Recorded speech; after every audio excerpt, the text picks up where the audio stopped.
लोग यहाँ पर इकट्ठे हैं, लेकिन पहले आपको घर का नजारा दिखाते हैं। देखिए, इस घर में रोहित राठौड़ अपनी माता के साथ रहता था।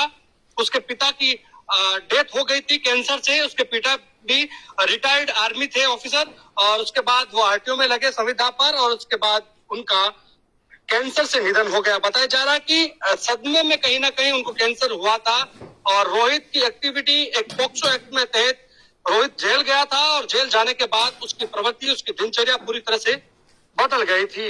यहाँ के कॉलोनी वासी भी यही कह रहे हैं कि रोहित एक शांत स्वभाव का लड़का, 25 साल की उम्र का नौजवान कैसे इस दलदल में फंस गया, किसी को अता और पता नहीं है।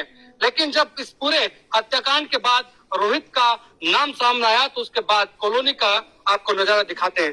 पुलिस के साथ साथ यहाँ पर कॉलोनी वासी है जो अपने घरों में है, लेकिन कहीं ना कहीं रोहित का इस पूरे हत्याकांड में नाम सामने आने के बाद यहाँ पर लोग हैं कहीं ना कहीं सदमे में भी है कि किस तरह से एक युवक बिना किसी से कहे कि यहाँ पर लोगों से बातचीत भी नहीं करता था, लेकिन जब जेल जाने के बाद उसकी दिनचर्या में ऐसा बदलाव आया कि लग्जरी गाड़ियों के साथ युवकों की फौज उनके घर पर इस कॉलोनी में देखी जाती थी।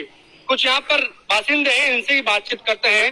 रोहित को इन्होंने देखा होगा, उसके व्यवहार को अच्छी तरह से वाकिफ भी होंगे। रोहित के बारे में जानते हो? बिल्कुल जानते हैं, सब पड़ोसी हमारे। किस तरह से उसकी व्यवहार था, बोलचाल में आपसे कभी बातचीत हुई हो? बातचीत तो फिर बच्चा था हमारे से क्या बात करता है, उसके पापा थे हमारे साथ में। तो इन पापा जब फौज से रिटायर हो गया तो मकान बनाया था उन्होंने यहाँ पे रहने का, और बच्चा भी स्कूल जाता था, कोई दिक्कत नहीं थी। स्कूल के दौरान ही उसके किसी से कोई अफेयर हुए तो पॉक्सो एक्ट में बंद हो गया था, जेल चला गया था। जेल में उसके कोई न कोई ऐसा व्यक्ति कोई संपर्क में आया जिससे वो अपराधी हो गया। कॉलोनी में ऐसी कोई वारदात उसकी देखी नहीं कि उसने अपराध का काम किया है, बस वो पॉक्सो एक्ट वाला जरूर किया था उसने, ठीक है ना। उसके बाद में वो क्या अपनी गर्दन नीचे करके जाता था, जब भी हम लोग के सामने मिल जाते बड़े बुजुर्ग जो भी, तो नीचे गर्दन करके जाता था, बातचीत नहीं करता था, रिजर्व नेचर का था। गया और चला गया, और रात को अपने ठिकाने पे वापस आ जाता था। अभी गतिविधियां कह रहे हैं वो नई नई गाड़ियां लेकर आता था, बड़ी बड़ी गाड़ियां लेके आता था, लग्जरी गाड़ियों में साथ उसके साथ यूथ भी आते थे। तो लोग बात कहते थे भाई कुछ धंधा वंधा करता हुआ इसलिए, बाकी ऐसा अपराधी की प्रवृत्ति का लगा नहीं था। भाई ऐसे मर्डर कर सकता है, इतना जघन्य अपराध कर सकता है, ऐसा लगता नहीं। कभी कोई पता चला कि वो क्या काम करता था जेल जाने के बाद? नहीं, काम तो कुछ नहीं करता था, लेकिन वो इतनी सही पर बिल्कुल की गली के अंदर कुछ बोलता ही नहीं था, किसी से बातचीत नहीं करा। अगर गाड़ी किसी खड़ी है तो गाड़ी को दूर खड़ी करके चुपचाप शांत आता था, शांत ही जाता था। मतलब इतना शांत था कि आज इतना साफ निकल गया वो। बिल्कुल किसी से कोई बोलना नहीं, किसी को कुछ करना नहीं, कुछ अपने घर में आना, चुपचाप घर से निकल जाना। बिल्कुल शांत आदमी था, बिल्कुल एकदम शांत बच्चे की तरह था, बिल्कुल कि ऐसे किसी बात भी नहीं करता, पड़ोस में बात नहीं करता था।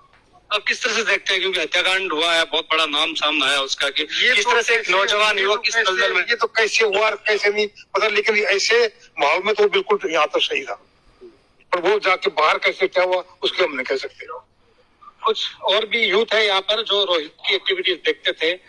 कुछ पिछले दिनों में रोहित की एक्टिविटी बढ़ी थी यहाँ पर? ऐसा कुछ भी नहीं, नॉर्मल रहता था, नॉर्मल आता, नॉर्मल जाता था ना। उसको देख कभी ऐसा लगा कि वैसे काम नहीं कर सकता है। अचानक कदम उठाया उसने ये, और वो जब से जेल से आया था उसके बाद उसने ये कदम इन चीजों में बढ़ाया। वो उसके साथ छोले लपाटे पे आते थे? हाँ, काफी आते थे। हाँ। कभी देखा अपने साथ उनके पास कोई हथियार?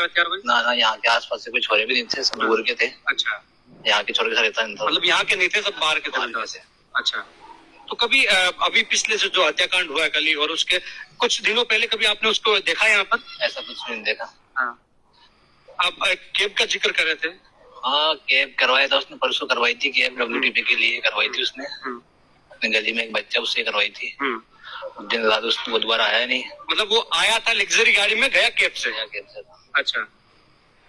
और जो उसने जो कपड़े पहन रखे थे, वो जो कैब करवाया था उस टाइम वही कपड़े पहन रखे थे, और उसने जो कांड किया है उस टाइम वही कपड़े पहन रखे। देखिए, रोहित राठौड़ जिसकी कॉलोनी में हम मौजूद हैं, एक शांत स्वभाव का लड़का, एक हत्याकांड में नाम सामने आता है। पहले सुखदेव गोगामेडी को जो राइट हैंड में जो सीसीटीवी में दिख रहा है, वो पहला शूट आउट करता है उसकी छाती पर। उसके बाद लगातार 3 गोलियां दंदनातर कहीं ना कहीं गोगामेडी के सीने में दागी जाती है। उसके बाद चौथी गोली जो कि रोहित राठौड़ चलाता है, और 5वीं गोली रोहित राठौड़ सीधा जो राइट हैंड में, और जो बताया जा रहा है कि सुखदेव गोगामेडी का ही वो आदमी था, और उसके ही जरिए वो गोगामेडी से मिले थे और नाश्ता करवाया, चाय पिए और उसके बाद वहीं पर सुखदेव गोगामेडी को मौत के घाट उतार दिया। कैमरा सहयोगी मनोज